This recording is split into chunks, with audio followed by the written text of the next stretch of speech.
કે ગુજરાતમાં અને ભારતમાં જે સ્થાનકોમાં જે ક્ષેત્રોમાં પાણી ભરાણા, પૂર બહુ આવ્યા, માણસોને ખાવાની પણ મુસીબત ઊભી થઈ, પેટ ભરવું એ પણ એક બહુ મોટો પ્રશ્ન જ્યારે બની રહ્યો, ત્યારે આપણા સંતોએ, સ્વયંસેવકોએ, આપણી વડતાલ સંસ્થાન હોય, અમદાવાદ સંસ્થાન હોય, અજેન્દ્ર પ્રસાદજી મહારાજ, એમનો પણ બહુ સારું એવું કાર્ય, અન્ય તમામ સંસ્થાઓ, SMVS, પછી સોખડા, BAPS વગેરે વગેરે જે નામ લઈએ તે બધી જ સંસ્થાઓએ અદ્ભુત કાર્યો કર્યા, જેના વિડીયો પણ જાહેર છે, લોકોની સામે છે. તો એમાં આપણે જોયું કે માણસો આટલું આ સંપ્રદાય, આ સંતો, આ હરિભક્તો મહેનત કરે છે, છતાં પણ એનો પણ વિરોધ, એને પણ માણસો જેમ ફાવે એમ બોલતા હોય, અને માણસોના પેટમાં તેલ રેડાતું હોય. ઘણા એમ કે તમે પ્રચાર શા માટે કરો છો?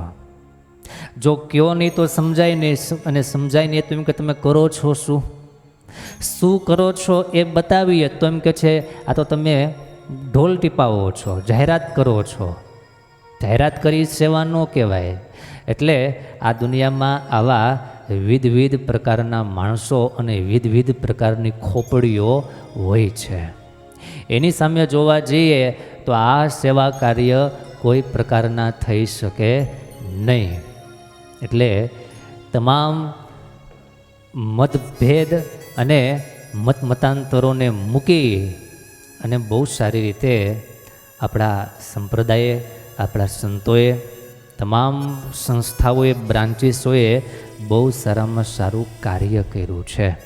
ડાયા માણસોએ એને બહુ સારું આવકાર્યું પણ છે, અને એનો ગુણ હૃદયમાં સ્વીકાર પણ કરે છે.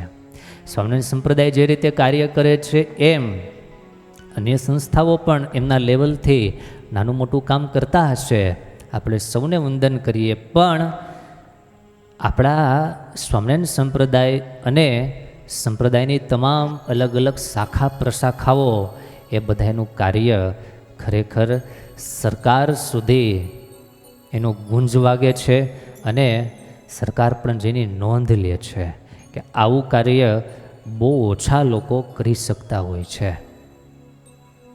એ તો આપણે ક્યારેક એવામાંથી પસાર થયા હોય તો આપણને ખબર પડે કે આની કિંમત કેટલી છે, આનું મૂલ્ય કેટલું છે. બાકી ઘરમાં બેઠા બેઠા કોમેન્ટ તો બધાય કરી જાણે. શું કોમેન્ટ તો જેને જે ફાવે એ બધાય લખી જાણે. સમાજમાં બે પ્રકારની વૃત્તિ છે, એક કાગ વૃત્તિ અને એક હંસ વૃત્તિ. કાગ વૃત્તિ એને કહેવાય કે હંમેશાને માટે એની દૃષ્ટિ, એની બુદ્ધિ નબળું જ પકડતી હોય. કાગડાનો સ્વભાવ કેવો છે? મરેલું ઢોર હોય અથવા ઢોરની કંઈક ભાઠું પડ્યું હોય, ભાઠામાં સમજાય, કંઈક લાગ્યું હોય, લોહી નીકળતું હોય, એને પરવું નીકળતું, એને ભાઠું કહેવાય. તો કાગડો છે એની નજર હંમેશાને માટે ઉકરડા તરફ હોય, આવી રીતના નબળી જગ્યાએ જ હોય. એમ કાગડા જેવા જે માણસો હોય એની નજર સતતને માટે નબળી જગ્યાએ જ હોય, અને એવી નબળી જેની કોમેન્ટો બધી પાસ થયા કરતી હોય છે કે આ લોકો આમ કરે છે, આ આમ કરે છે, પણ આ સારું કરે છે એને જોને. એ સારું જોવાની નજર તો જેની હંસવૃત્તિ થઈ હોય એને જ પ્રાપ્ત થાય.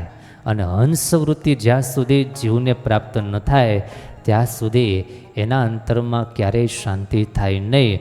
હંસવૃત્તિ એટલે શું? બહુ સરસ શાસ્ત્રકારોએ એક આ દૃષ્ટાંત આપ્યું છે. હંસને ભગવાન એવી શક્તિ આપેલી છે કે કોઈ પાત્રમાં પાણી અને દૂધ બે મિક્સ કરીને તમે કોઈ પાત્રમાં, વાસણમાં નાખી દો, હંસ છે એમાં ચાંચ બોળે, દૂધ પી જાય ને પાણી એમનેમ રહેવા દે. સારું બધું ગ્રહણ કરી લે, આને કહેવાય હંસવૃત્તિ. તો આવી હંસવૃત્તિ જેમની હોય એ ખરેખર સદગુણી વ્યક્તિ કહેવાય અને સજ્જન માણસ કહેવાય. આપણે હંમેશાને માટે હંસવૃત્તિ રાખવી જોઈએ.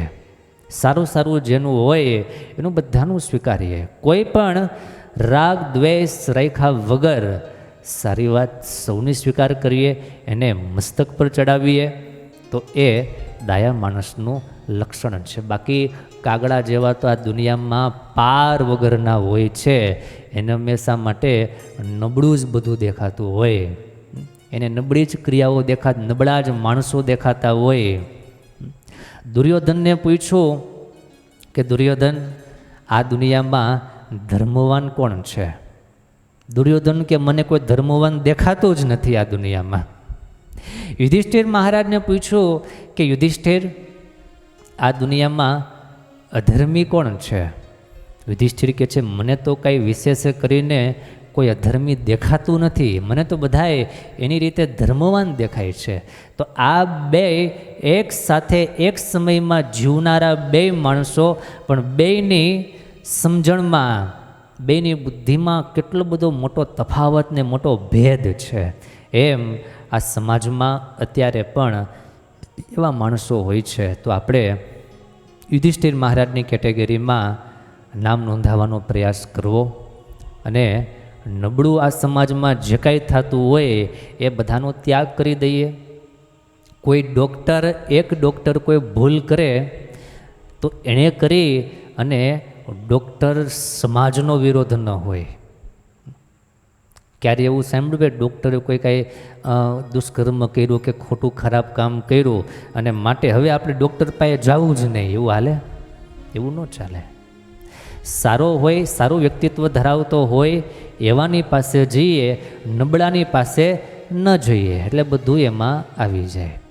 તમામ ક્ષેત્રોની અંદર સારા અને ખરાબ બંને હોય છે. તમારે કેવા જોવા છે અને તમારે કેવાની પાસે રહેવું છે, તમારે પોતે નક્કી કરવાનું છે.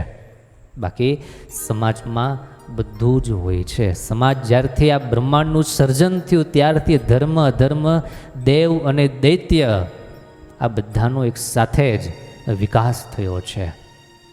તેમાંથી સારા માણસોએ સારું લીધું છે, નબળા માણસોએ નબળું લીધું છે. બાકી સેવા કરનારા સંતો, સેવા કરનારા સ્વયંસેવકો, સેવા કરનારા જે કાંઈ ભગવાનના ભક્તો છે એ બધા તો લાખ લાખ વંદન કરવા જેવા